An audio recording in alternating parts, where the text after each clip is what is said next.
Sweeping leaves on a windy day as ceaseless practice. During the caretaking practice period at our Zazenkai this Saturday, I was assigned the task of sweeping away the leaves that had collected in the concrete parking area by the Zendo. Raking and sweeping are absolute classic Zen center and monastery Samu work practices. And there's dozens of koans and Zen stories that refer to people engaging in these menial, repetitive, seemingly endless but necessary chores and arriving at great realizations. A sweep of the broom and a pebble hits a bamboo stalk and makes a clicking sound, and somebody goes, "Ah, I got it now." That didn't happen. I'll drop any suspense right there. But my first opening as a Zen student did occur when I was doing one of these kind of tasks. I had been assigned the job of removing individual pine needles from a moss bed in a cemetery garden at the monastery, one needle at a time using tweezers, because if you raked with your fingers at the moss, it would pull it off the rocks. So it was this amazingly tedious job. And I mumbled to myself half the time, and then the entire world vanished. And somebody had to get me, and I didn't hear the bell, and the caretaking period had ended 3 hours earlier. Wow. And I was just me, and each pine needle was the whole universe. My husband had a moment of clarity that led to his proposing to me. And it came to him when he was vacuuming the stairs at our house. And I will say that a marriage proposal from a partner that A, has moments of clarity, and B, will vacuum from time to time is deeply, deeply appreciated. So I was sweeping. The wind was blowing. These enormous trees in the front of the house and behind were swaying and shaking loose a ballet of leaves that were twisting and spinning in the air, floating to the ground and carpeting the pavement. Sequential guests flooded the parking area over and over with new scatterings of debris as I swept. Each time I'd clear an area, another breeze would swell up and deposit more leaves and rehabilitate the space I had just finished sweeping, over and over and over again.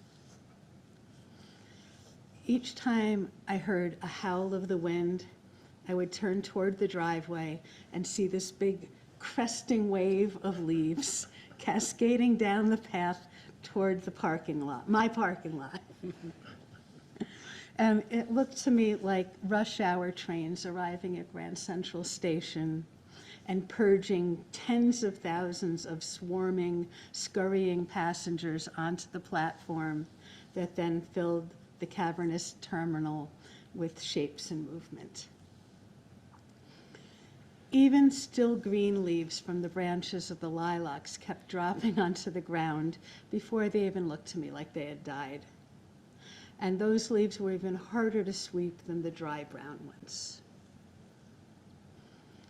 Pushing the broom, even as the wind scatters the leaves and pine needles, persevering, even as my hands cramped, breathing the next breath in zazen, even as my back aches, measuring rice for the next meal, shoveling snow when another storm will surely follow, planting the next season of seeds, dipping a brush in ink, walking to the mailbox, repeating scales on my guitar, answering the phone, writing a talk. This is my practice. To just keep showing up, putting myself into it, bringing the resources I have wakefully into this moment, and working diligently to do what I can do, accepting reality without being attached to outcome, being in the flow of time. This is my practice. These are the vows that I maintain. And these vows are beyond optimistic, beyond reasonable. They're wildly impossible. They're audacious. And they exist beyond my hours of sitting on a zafu, and with great faith, great doubt, and great determination, I recommit to them every morning after donning my rakusu. Showing up authentically to the best of my ability that day.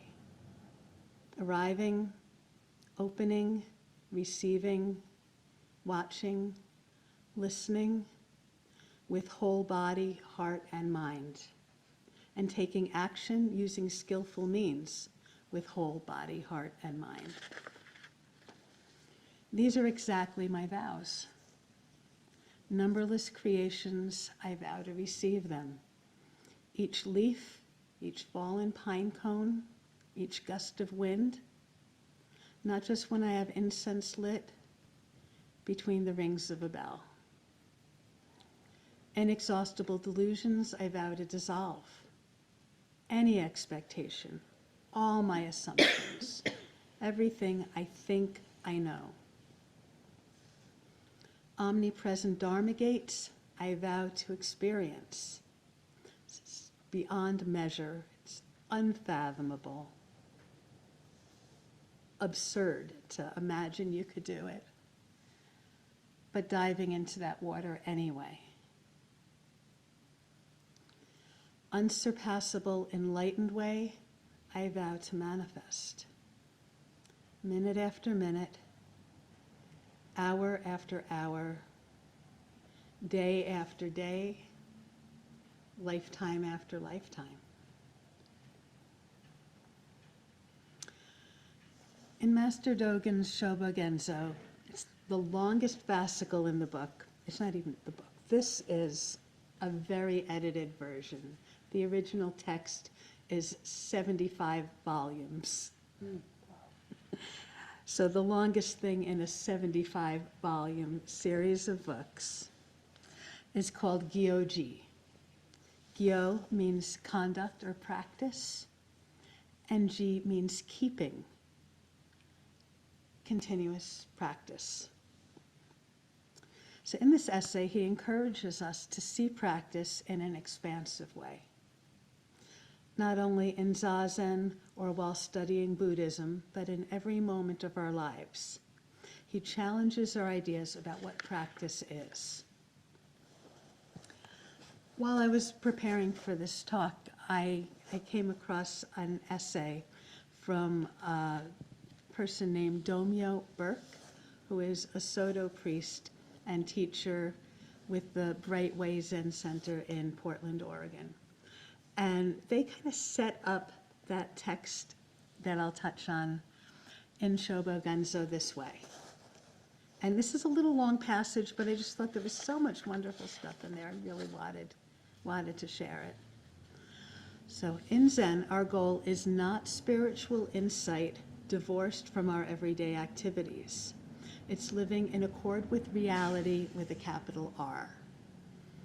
Whether we are aware of the truth or not, all things, including ourselves, are impermanent, insubstantial, and ungraspable. When we expect them to be otherwise, we create suffering for ourselves and others. Whether we harmonize our behavior with the truth or not, all things are empty of inherent, enduring, autonomous self-nature, and are therefore boundaryless, interdependent, and part of one seamless reality. Even when we don't realize it, all things are precious just as they are, and we are also thus, regardless of the heaviness of our karma or our inadequacy as judged by any worldly measure. My favorite way to concisely define Buddhist practice is living deliberately instead of by karma. Karma being the results of past actions of body, speech, and mind, manifesting in current behavior and experience. Living deliberately can be seen as having two aspects. First is awareness, seeing things clearly, perceiving the truth. In the Buddhist Eightfold Path, Noble Path, this is the right or appropriate view, which is supported by right mindfulness, awareness of what's happening right now, inside yourself and around you, right meditation, settling the mind so you can see through your delusions. You need to be aware of the nature of reality as well as aware of what's happening right now so you know how to respond. Awareness of the truth is cultivated through our meditation, through Dharma study, and our practices of mindfulness moment by moment. The second aspect is conduct, acting in harmony with reality, making choices to minimize suffering for self and others, and to manifest wisdom and compassion. In Buddha's Eightfold Noble Path, this right or appropriate intention, speech, effort, action, and livelihood, conduct in harmony with the truth not only improves the quality of our life, but it informs and shapes our understanding of truth. In practice, awareness of the truth and appropriate conduct are not separate. You can't have one without the other. Selfish, destructive behavior will prevent your clear vision, and you can't act appropriately if you weren't aware of what you're doing or the nature of reality of which you are a part. The ideal is to be informed by a deep understanding of the Dharma, the truth of reality, and aware each and every moment of our lives. In other words, continuous practice. Kaz Tanahashi, who is the artist who did the enso that's on our website, edited this really beautiful translation of the Shobogenzo. This is Dogen's master writing. It's also referred to as the treasury of the true Dharma eye. And I want to give you a sense of Dogen's poetic language and the way he just knocks down walls of the rooms that we think that we're in. So I want to read just a little bit of the very beginning of the continuous practice chapter. If I can see it. Go like this to get a little. On the great, I need glasses. This is small print. I almost thought of bringing my little nighttime reading bed light. On the great road of Buddha ancestors, there is always unsurpassable practice, continuous and sustained. It forms the circle of the way and is never cut off. Between aspiration, practice, enlightenment, and nirvana, there's not a moment's gap. Continuous practice is the circle of the way. Being so, continuous practice is undivided, not forced by you or others. The power of this continuous practice confirms you as well as others. It means your practice affects the entire earth, the entire sky, and the 10 directions. Although not noticed by others or by yourself, it is so. Accordingly, by the continuous practice of all Buddhas and ancestors, your practice is actualized and your great road opens up. By your continuous practice, the continuous practice of all Buddhas is actualized and the great road of all Buddhas opens up. Your continuous practice creates the circle of the way. By this practice, Buddha ancestors abide as Buddha, not abide as Buddha, have Buddha mind, and attained Buddha mind without cutting off. Because of this practice, there are the sun, the moon, and stars. Because of this practice, there are the great earth and the open sky.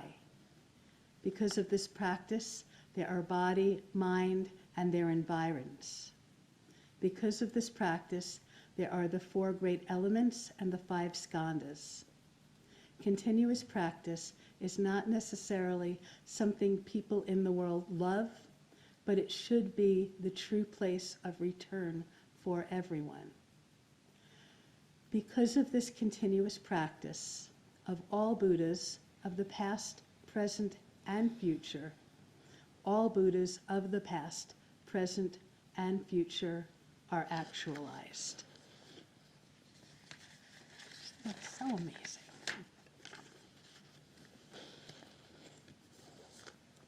So, I didn't really write a lot. I wanted to share that mostly. But in my caretaking, it just felt so purposeless and important at the same time. And that I knew everything I might be able to accomplish was going to vanish immediately, but it wasn't a reason not to engage wholeheartedly. So in closing, I wanted to invite each of you to consider how you maintain a conscious sense of practice throughout your days.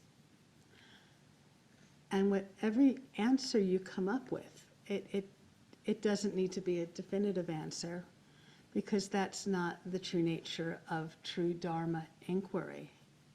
We need to keep challenging our views and continuously live in active engagement with whatever question is before us, whatever leaves the wind blow in our path. This is how we appreciate our life as the awakened life, through each of our own continuous practice.